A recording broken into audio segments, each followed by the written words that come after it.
Sir now we have only 45 days. तो इन 45 दिनों में हमें क्या करना चाहिए कि हमारा एनडीए का एग्ज़ाम आसानी से क्लियर हो जाए। इस तरीके के question there are a lot of question comes in mind when जब आपका टाइम बहुत कम ड्यूरेशन बचा हो, और this is the right question, और ऐसे क्वेश्चन आने भी चाहिए क्योंकि आपका जो लास्ट टाइम है वही डिसाइड करेगा whether you will clear exam और नॉट। तो इस जो टाइम को आपको मेंटेन कैसे करना है, और इसी टाइम में आपको प्रोडक्टिविटी भी आपकी आने वाली है, तो वो मैं आपको कुछ डूज़ एंड डोंट्स बताने वाला हूँ इस वीडियो में जो आपको नहीं करने हैं। और मैं आपको बताऊंगा कि कौन से ऐसे डूज़ जो अब आपको करने चाहिए, क्योंकि अगर आपने वो नहीं किए तो नो डाउट आपका एग्ज़ाम क्लियर करने में आपको प्रॉब्लम आ सकती है। तो चलिए वीडियो को मैं आपको बता देता हूँ टू द पॉइंट। तो आपके दिमाग में इस तरीके के क्वेश्चन आ रहे होंगे कि क्या हमें 45 दिन बचे हैं अभी, तो आपका 5 से 10 दिन पहले आपका पढ़ने का मन भी नहीं करेगा। It happens automatically. तो ये साइकोलॉजी है, आप इसमें कुछ नहीं कर सकते। सो अगर हम मोटा मोटा बात करें तो यू हैव ओनली 40 डेज, और लास्ट के जो 5 डेज होते हैं उनमें आपको रेस्ट भी करना चाहिए।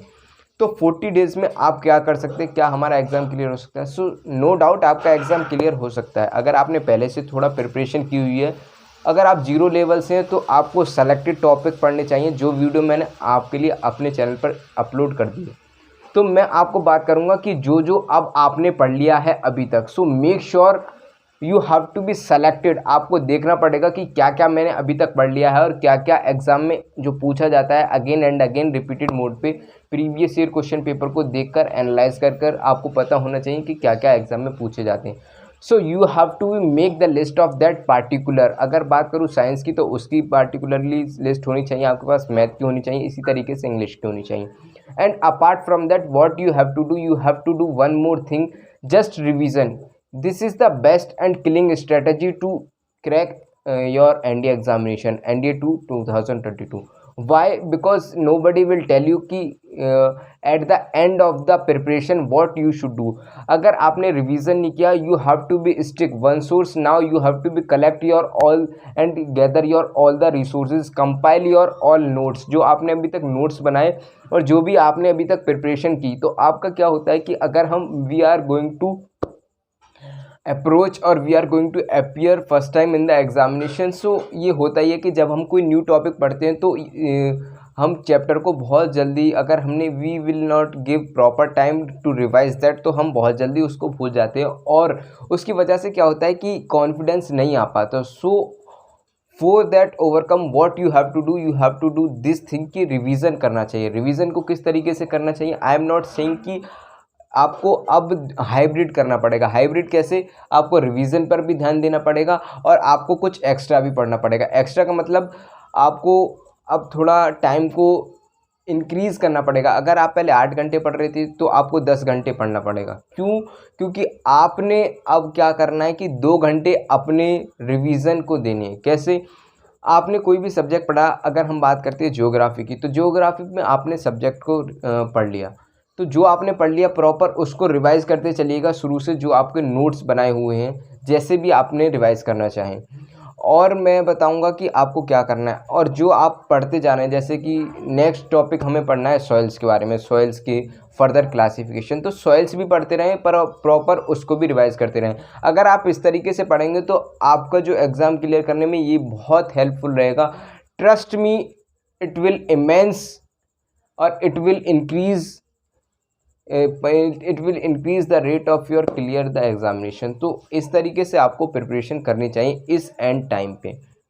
एंड मैं आपको कहूँगा कि और क्या करना चाहिए, मॉक टेस्ट देने चाहिए या नहीं देने चाहिए? तो नो डाउट आपको मॉक टेस्ट देने चाहिए, बट मॉक टेस्ट किस तरीके से देने चाहिए? क्या डेली मॉक टेस्ट देने चाहिए, क्या 3rd डे मॉक टेस्ट देने चाहिए, क्या 7th डे?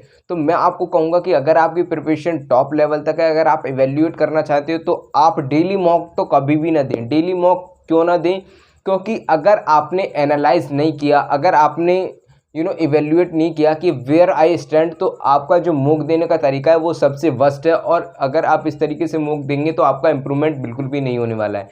क्योंकि सबसे ज़्यादा इम्प्रूवमेंट कैसे होगा मॉक देने के बाद? अगर आपने मॉक दिया, सपोज दैट आज आपने मॉक दिया, तो आपको प्रॉपर टाइम देना है एक दिन आपको एनालाइज करने के लिए कि कौन कौन से टॉपिक हैं जो मैंने कवर कर लिए और कवर करने के बावजूद भी in spite of that I am not able to good marks in that particular. तो ये आपको समझना पड़ेगा, you have to be understood this very clearly, very fairly.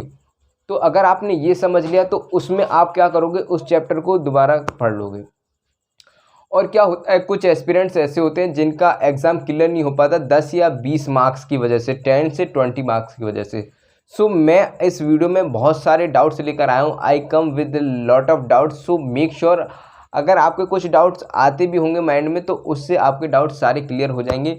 तो अगर आप इस चैनल पर नए हैं तो first of all share this video to all your colleagues and friends and also subscribe to this channel and press the bell icon so that you get all the information and notification of my अब अगर मैं बात करूँ तो ये videos बहुत important होने वाली है, all videos on proper on their respective time with your friends, है ना। एंड सब्सक्राइब कर ले चैनल को, बेल आइकन को प्रेस कर ले। आपकी जो वीडियो अगर आपने एक भी मिस कर दी तो आप बहुत कुछ मिस कर सकते हैं।